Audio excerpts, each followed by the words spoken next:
Mayong gabi ang Diyos magapanalangin. Padayon kita sa pagtuki diha sa istorya ni Job. Usa-usab sa nihaguman nga pagsulay ni Job, mao nga nanuka ang tibok niyang lawas. Dili lalim ang maong panghitabo.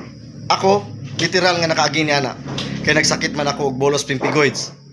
Nga diin nanuka ang tibok na akong lawas. Sa diyang mulingkod ka, imong butangan og hanig ang bangko. Sa diyang musandig ka, butangan kini nimong hanig. Kay mutapot man ang baho ngadto sa imong gilingkuran.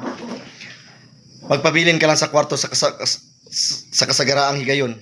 Imong i-isolate imong kaugalingon. Makabati ka nga adunay mga tawo nga nandiri kanimo.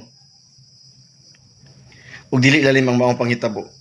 Apat adunay mga sitwasyon nga susama niini. Nga mandiri kanimo ang tawo. Sa panahon nga wala kay kwarta o nagkadiin-diin na kay panghulam, ang imong tawo, even imong mga parinti mandiri kanimo. Sa diyang muduol ka, wala kag adunay sakit.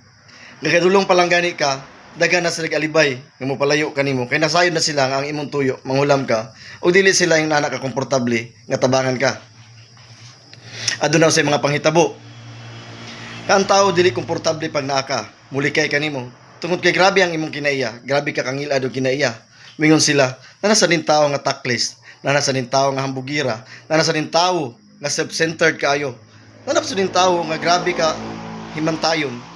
Mga hiyas nga wala natong nabantay sa atong kaugalingon nga ang mga tao sa atong palibot na intimidate na di ay o di na sila ganahan kanimo. Aduna usay mga panghitabo nga adunay kalibutan sa religion issue.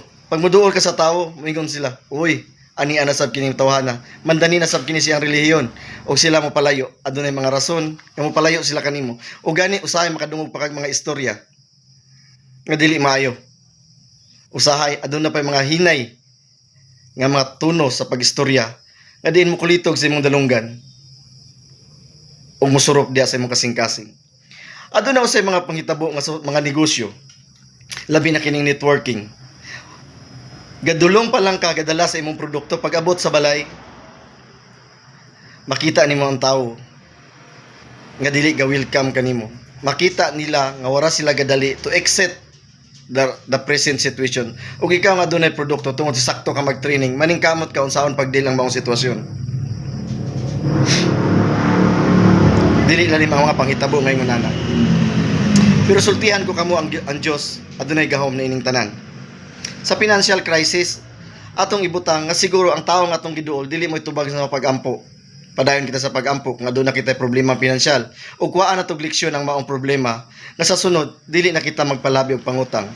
Ikaduha, dinha sa atong kinaiya usa ka naka wake up call kadiin kinahanglan kitang magbag-o ug ado ang dunay gahom sa pagbag-o kanato mao lamang ang Ginoo kay dili ikaw makabag-o sa imong kaugalingon kun dili ang Dios lamang pinaagi sa balaang espiritu.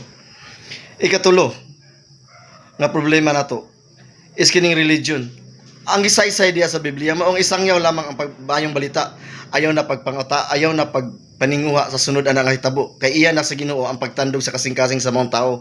Ang imo alang is imong nahatag ang maayong balita, ang kaluwasan diha kang Kristo.